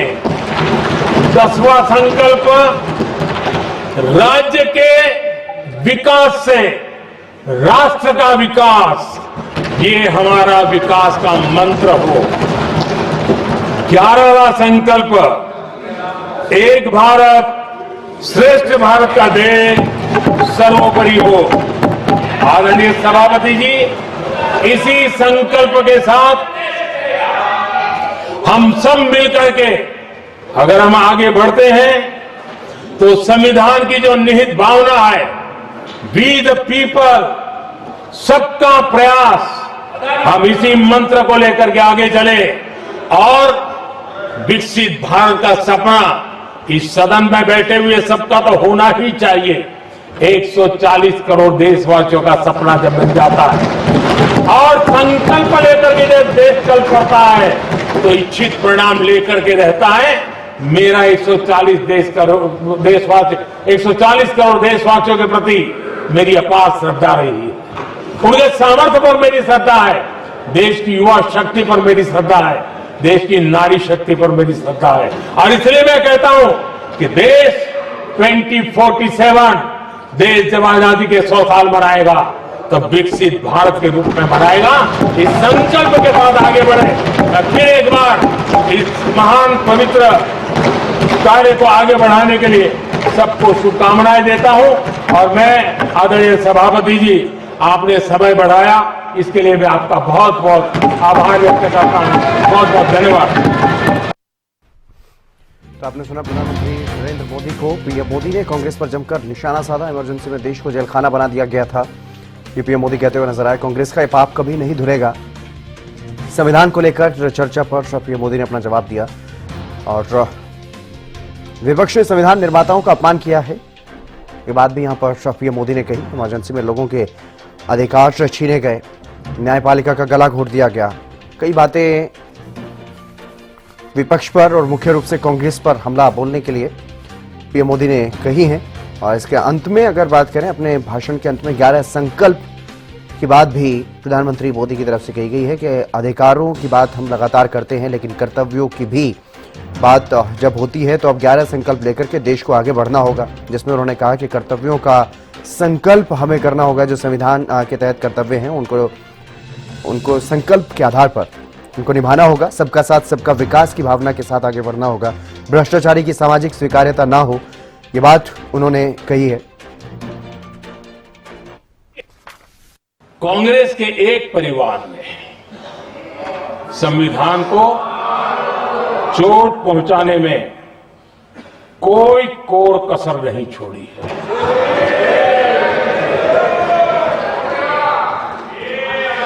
और मैं इसलिए एक परिवार का उल्लेख करता हूं कि 75 साल की हमारी यात्रा में 55 साल एक ही परिवार ने राज किया है।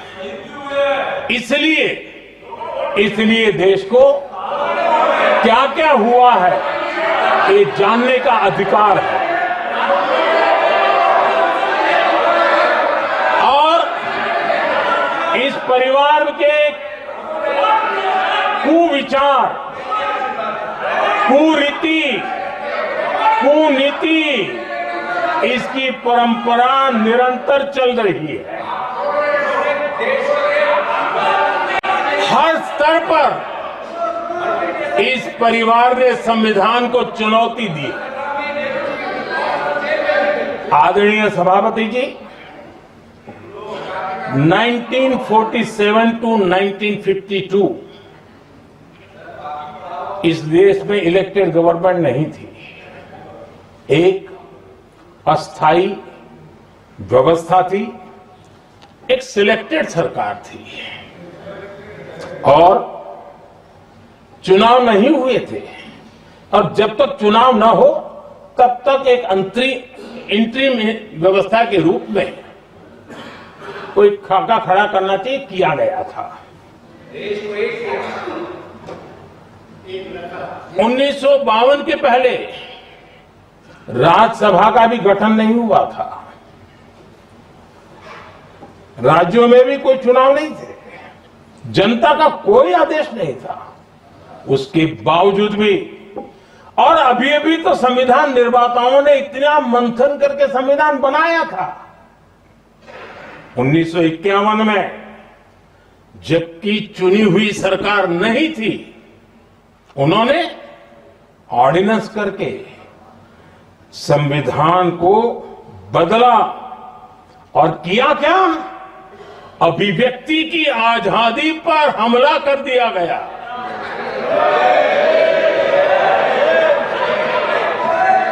और ये संविधान निर्माताओं का भी अपमान था, क्योंकि ऐसी बातें कोई संविधान सभा में नहीं आई होगी, ऐसा नहीं है, लेकिन वहां उनकी चली नहीं।